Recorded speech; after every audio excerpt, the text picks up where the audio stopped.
रही। अब और हाँ, एक रिपोर्ट तो आज मैंने आपने भी देखी, वो जो फाइनेंशियल टाइम्स की आई थी कि जो बैरन जो शुगर बैरन्स हैं कि वो कैसे जिनके क्लचेस में है यहाँ की सियासत, उनको भी इमरान खान ने चैलेंज कर दिया।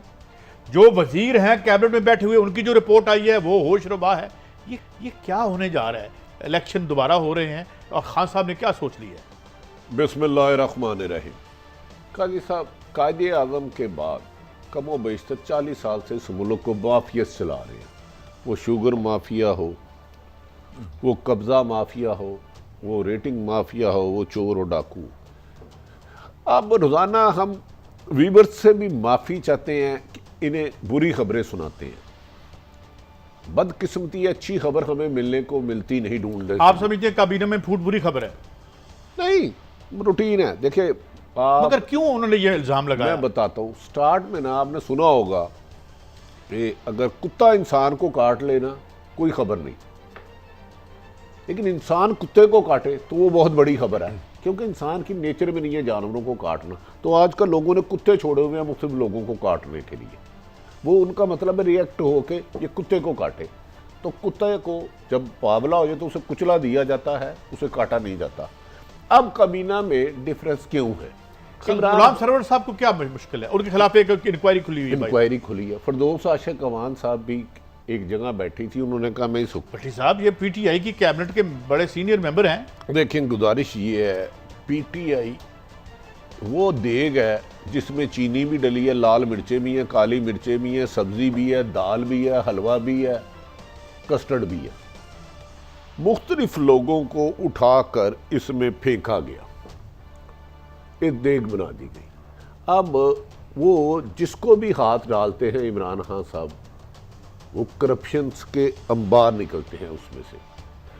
सरवर साहब के खिलाफ इंक्वायरी हुई, इन्हें आज याद आ गया कहाँ से आए हैं। वैसे इनका सवाल कोई गलत नहीं था, अगर कबीना में है उसका वेयर अबाउट्स पता होना चाहिए। क्या वो पाकिस्तान के सिंसियर होने का उसने ओथ लिया हुआ है कि किसी दुश्मन मुल्क का या किसी दूसरे मसाए मुल्क का ओथ लिया हुआ है? हमें अपने मुंतखब नुमाइंदों का पता तो होना चाहिए। इमरान खान सब सख्त मुश्किलात का शिकार है, लेकिन इन्हें इनकी किस्मत अच्छी है कि अपोजिशन इस वक्त बहुत ज़्यादा बिखरी हुई है। वो खुद करप्शन की दलदल में इतना धंस चुकी क्या है। इसकी ये वजह तो नहीं हो सकती भट्टी साहब कि उन्होंने अपने कैबिनेट के लोगों को भी जो स्पेयर ना करने का फैसला कर लिया है? यार ये फैसला उन्होंने कर लिया। आज तक उन्होंने कैबिनेट के किस बंदे को अभी तक अरेस्ट किया है? क्या आप रिपोर्ट उन्होंने आने दी, रिपोर्ट आ रही है। अपोजिशन को उन्होंने कौन सा पैसा रिकवर कर लिया है? देखिए इल्जाम दर इल्जाम, बस यार बस, टू मच। 2 साल आपने एक दूसरे को गालियां निकालने पे लगा दी है। उसमें इन 2 सालों में देखना है कि अवाम के लिए आपने क्या किया, जो वादे किए थे क्या वो पूरे किए? नहीं वो ठीक है आपकी बात, यानी वो लॉबिंग करके आई, एक तो ये बात कह रहे हैं। दूसरी बात भट्टी साहब आपने जो नुक्ता उठाया मैं उसी को दोबारा आपसे सवाल पूछना चाहता हूँ।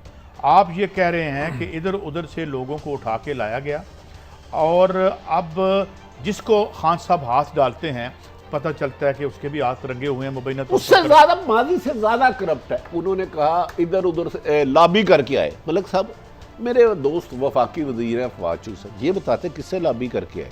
आप तो कबीना में बैठे हैं, आपके तो सामने फैसले होते हैं। आपने तो सामने ये चीनी शुगर जिसका डोरा डाल रहे हैं, आपके पीएम ने अप्रूवल दी हुई है, असद उमर ने दी हुई है, आपके सीएम ने दी हुई है।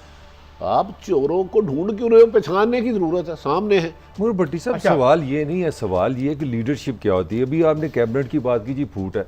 मैं समझ रहा हूँ कि जो कैबिनेट होती है वो माँ बाप जिस तरह औलाद को इकट्ठा रखते हैं, आपने तो वहाँ पे चूचू का मुरब्बा बनाया हुआ है। 5 आपके पास 51 की कैबिनेट है। सारी ज़िंदगी 22 साल आपने जरदारी नवाज शरीफ को इतना चित्रोल किया कि ये कैबिनेट बड़ी बनाते हैं, पहली बात। दूसरी, उसमें 5 आपके एडवाइज़र हैं और 15 आपके खसूसी असिस्टेंट हैं। 21 बंदे हुए जिनका पता ही नहीं है, जो किसी जमहूरी प्रोसेस से आए नहीं है। तो मैं कह रहा हूँ ये कैबिनेट की फूट इमरान खान की लीडरशिप को चैलेंज है। मैं अपनी राय देने लगूँ, इसके बाद आपसे भी सवाल करूंगा। नंबर 1 तो इमरान खान साहब की जो भी किचन कैबिनेट है अब सारे ढूंढ ले, उनमें से एक ने भी स्पीड पॉलिटिक्स नहीं की, सियासत मोहल्ले गली की नहीं की।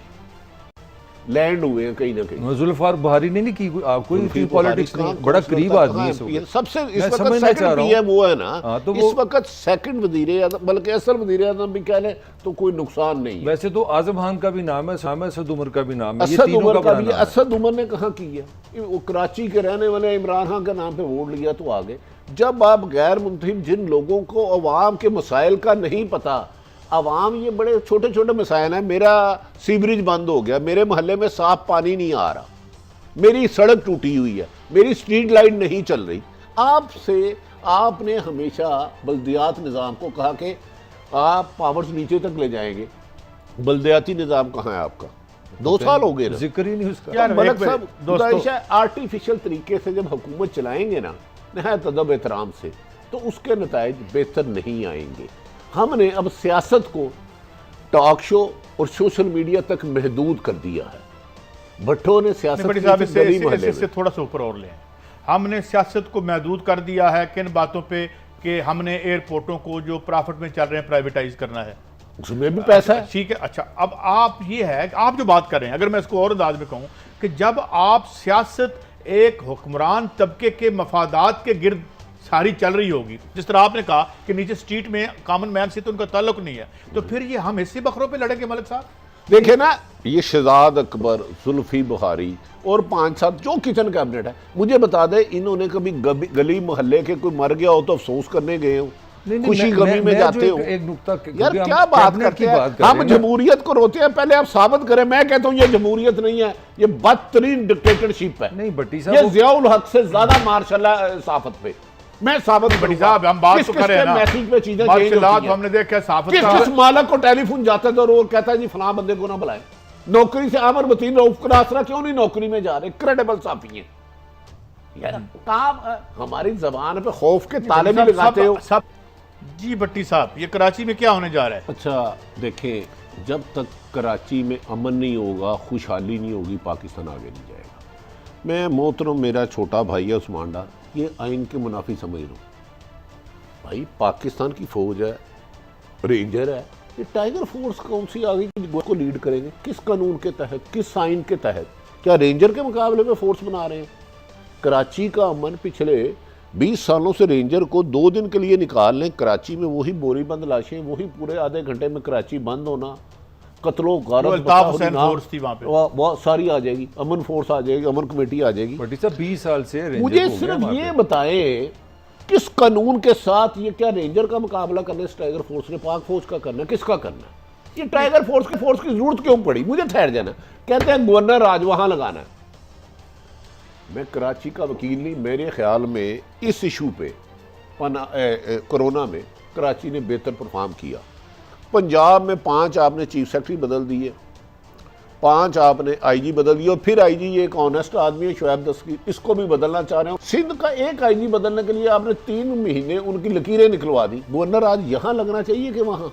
मुझे थोड़ा सा बात, मैं कराची में 72 हालात है, 12 साल से पीपल्स पार्टी की हुकूमत है, लोग बुनियादी हकूक से महरूम हैं, मैं उनको डिफेंड नहीं कर रहा, लेकिन मुझे बताए उस्मान डार या कोई पीटीआई का बंदा 1,54,000 टाइगर फोर्स ने करना क्या? मुझे ये बताइए, इतने तो नहीं, उनके बट वोट नहीं है। इसका इससे जो दूसरा एस्पेक्ट है वो इससे भी ज़्यादा डेंजरस है। गवर्नर जो होता है वो रियासत की इलामत होता है, वफाक की इलामत होता है, और वो सिंध का गवर्नर है। जब आप उसको पॉलिटिकल असाइनमेंट देंगे, एक तो भट्टी साहब ने बड़ा एक एंगल दिया कि ये फोर्स वर्सेस फोर्स, दूसरा मुझे बताएं वो पीटीआई को हेड करेगा, वो तो सिंध का गवर्नर है भाई, वो वफाक की इलामत है, आप उसको पीटीआई का गवर्नर बना रहे हैं। ये सीधा सीधा आप पीपल्स पार्टी और पीटीआई को लड़ाने के लिए मेरा सवाल आपसे और फिर आपसे, पहले आप बताएं मुझे, कोई पब्लिक सर्विस डिलीवरी वहां नहीं है, जो कोई डेवलपमेंट वहां नजर आती है? बिल्कुल कराची की गलियों में, ये तो आप साहब किस दिनों गए थे हमारे वहाँ कुछ ट्रेनिंग कोर्स करने, उन्होंने कहा था वाकई लाहौर जो है उसे देख, हालांकि लाहौर का भी बुरा हाल है, मगर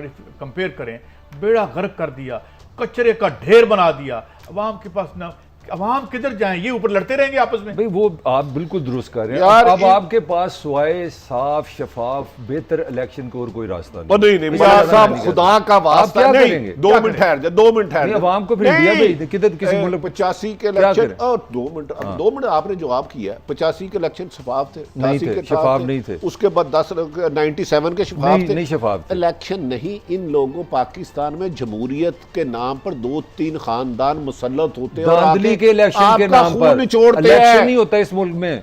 इस मुल्क में धांधली जो होती आप है। फिर कह रहे हैं धांधली से इलेक्शन जो तो आपको हुक्मरान होगा। है, आप इलेक्शन तो कराएं पहले। कैसे?